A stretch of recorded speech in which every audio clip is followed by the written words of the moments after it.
आज हम बात करेंगे लॉ नंबर 5 के बारे में। So much depends on your reputation, guard it with your life. प्रतिष्ठा की रक्षा करें अपनी जान की तरह। ये एक बहुत ही पावरफुल लॉ है, क्योंकि तुम्हारी प्रतिष्ठा तुम्हारा सबसे बड़ा एसेट है।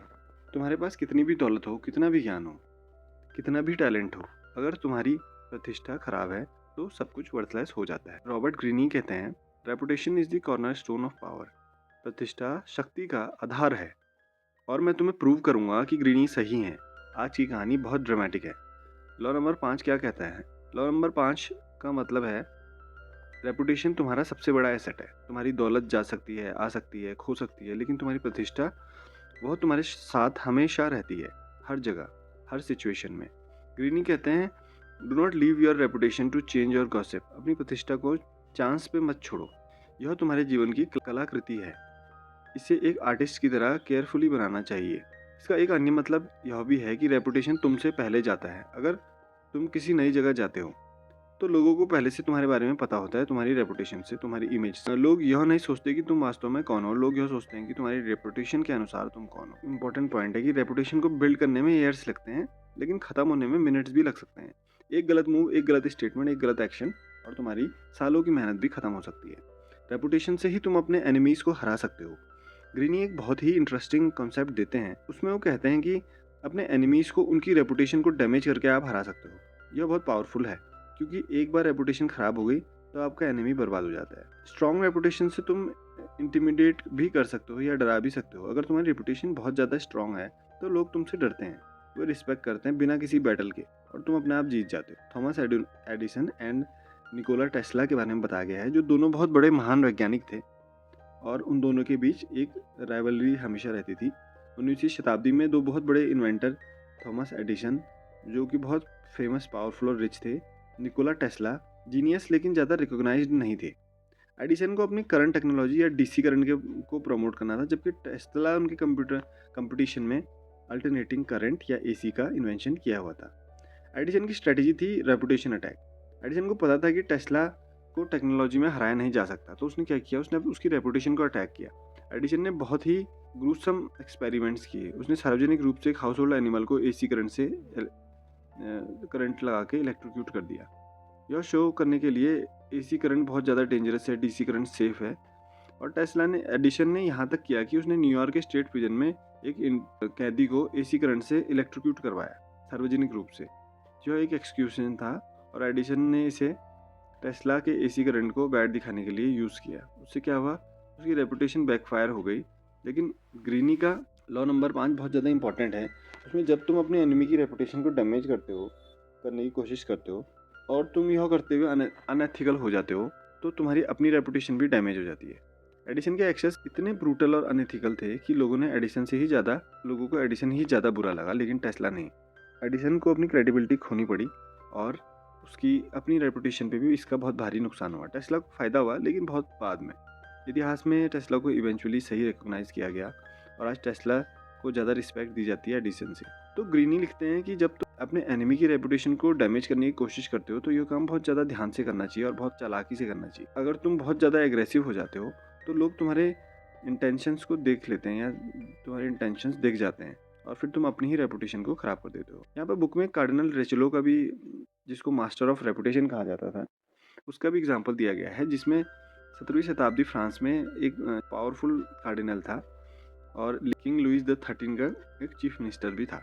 रेचेलो के पास इनक्रेडिबल पावर थी, लेकिन उसका एक सबसे इंपॉर्टेंट सीक्रेट था कि उसकी पावर उसकी रेपुटेशन पर निर्भर करती थी। रेचेलो का रेपुटेशन स्ट्रेटजी, रेचेलो ने अपनी एक बहुत ही कैलकुलेटेड इमेज बनाई हुई थी। पब्लिक में बहुत ज़्यादा धार्मिक, मॉरल, राइचियस, प्राइवेट में बहुत मैनिपुलेटिव, रूथलेस, पावरफुल।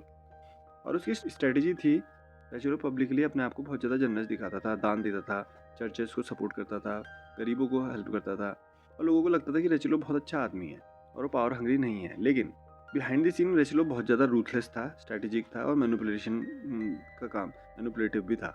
वो अपने पॉलिटिकल एनिमीज को स्ट्रेटेजिकली, सिस्टमेटिकली डिस्ट्रॉय कर देता था। रेचेलो का एक ह्यूज स्पाई नेटवर्क था, सबको यह पता नहीं था। और जब रेचेलो को किसी को ख़त्म करना होता था, वो डायरेक्ट नहीं करता था, बल्कि वो एक स्ट्रेटजी यूज़ करता था। पहले उसकी रेपुटेशन को डैमेज करता था, फिर रूमर्स फैलाता था, और फिर पब्लिक ओपिनियन को उस पर्सन के अगेंस्ट कर देता था। और जब पब्लिक रेडी हो जाती थी तो वह उस पर्सन को हटा देता था और रेचेलो का नाम कहीं से कहीं तक नहीं आता था। लोग सोचते थे कि ये पब्लिक का ओपिनियन था, पॉपुलर डिसीजन था। और रेचेलो का एक गोल्डन रूल था, जब तुम्हारी रेपुटेशन स्ट्रांग हो तो तुम बहुत सटल तरीके से काम कर सकते हो और लोगों को पता भी नहीं चलता। रेचेलो की इसी स्ट्रेटेजी के कारण उसने 20 साल तक फ्रांस के सबसे पावरफुल व्यक्ति के रूप में अपना प्रभुत्व स्थापित किया, बिना किसी मेजर अटैक के, किसी भी रिबेलियन। ग्रीनी कहते हैं कि रेचेलो एक मास्टर ऑफ रेपुटेशन था, क्योंकि वो समझता था कि reputation is equals to power of foundation. अगर तुम अपनी रेपुटेशन को केयरफुली मेंटेन करते हो तो तुम कुछ भी कर सकते हो, क्योंकि लोग तुम पर ट्रस्ट करते हैं। और आज के मॉडर्न एरा में रेपुटेशन की शक्ति सोशल मीडिया में है, क्योंकि इंटरनेट और सोशल मीडिया और एक गलत स्टेटमेंट, एक गलत एक्शन का वीडियो तुम्हारी रेपुटेशन तुरंत खत्म कर सकता है। एक एग्जांपल यहाँ पे लेते हैं, जिसमें एक यूट्यूबर बहुत ज़्यादा फेमस था, 10 मिलियन फॉलोअर्स थे, स्पॉन्सर्स, मर्चेंटाइज, सब कुछ था। एक दिन उसके 5 साल पुराने एक ट्वीट सामने आया और जिसमें बहुत ज़्यादा रेसिज्म और इनअप्रोप्रिएट कंटेंट के बारे में था। तो उसका नतीजा क्या हुआ कि स्पॉन्सर्स ने सपोर्ट छोड़ दिया, कंपनी ने पार्टनरशिप कैंसिल कर दी, फॉलोअर्स ने अनफॉलो कर दिया और एक सप्ताह में सब कुछ खत्म। 5 साल का हार्डवर्क एक सप्ताह में कोलैप्स, या एक सप्ताह में बर्बाद। तो आजकल रेपुटेशन का परमानेंट रिकॉर्ड है, इंटरनेट पर सब कुछ फॉरएवर है और तुम्हें अपने एक्शंस को बहुत सावधानी से लेना चाहिए। अपनी रेपुटेशन को बिल्ड करने के कुछ तरीके हैं। सबसे पहला तरीका है कि अपनी एक स्पेसिफिक इमेज बनाओ। जैसे रेचेलो ने अपनी एक इमेज बनाई थी, एडिसन ने एक अपनी इमेज बनाई थी, तो तुम्हें भी अपनी इमेज बनानी चाहिए कि मैं कौन हूँ, मेरी यूनिक क्वालिटी क्या है और लोग मुझे किस लिए लोग मुझे जानते हैं। स्टेप 2, कंसिस्टेंसी बनाओ, और अगर तुम ट्रस्टवर्दी हो तो हमेशा ट्रस्टवर्दी रहो। इनकंसिस्टेंसी रेपुटेशन को डैमेज कर देती है, तो इसलिए तुम अपनी रेपुटेशन को हमेशा कंसिस्टेंटली बचाओ। ऑनेस्टी दिखाओ हमेशा। ग्रीनी कहते हैं कि सेलेक्टिव ऑनेस्टी का यूज़ करो, यानी एक एरिया में बहुत ऑनेस्ट दिखो तो लोग मान लेते हैं कि तुम सब एरिया में बहुत ऑनेस्ट हो, लेकिन एक्चुअली कंप्लीटली ऑनेस्ट मत रहो। पावर चलाने के लिए कुछ सीक्रेट्स भी ज़रूरी है।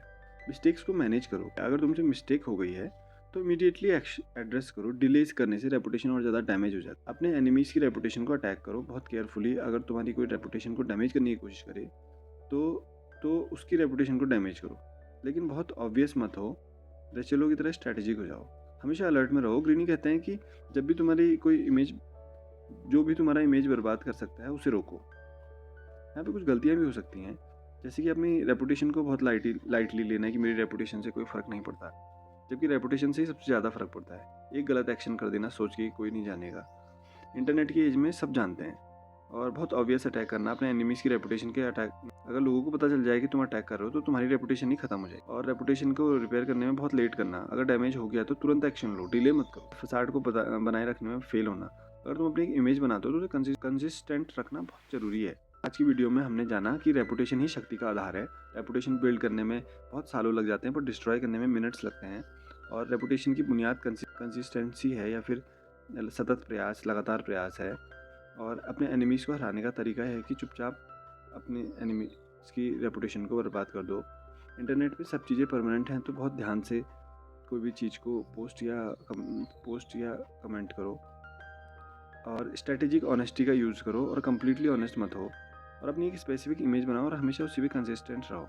ग्रीनी कहते हैं कि बहुत कुछ तुम्हारी रेपुटेशन पे डिपेंड करता है, तो उसे अपनी लाइफ से भी ज़्यादा गार्ड करो। और तुम्हारा रेपुटेशन तुम्हारी सबसे वैल्यूएबल एसेट है, तो इसे केयरफुली बिल्ड करो और स्ट्रेटेजिकली मेंटेन करो और फेयरसली प्रोटेक्ट करो, क्योंकि एक बार ये ख़त्म हो गई तो रिकवरी बहुत मुश्किल है। तो ये था आज का लॉ नंबर 5। धन्यवाद स्टोरी सूत्रा के साथ। लाइक करिए, सब्सक्राइब करिए, और मोर लॉस के लिए सी यू नेक्स्ट टाइम।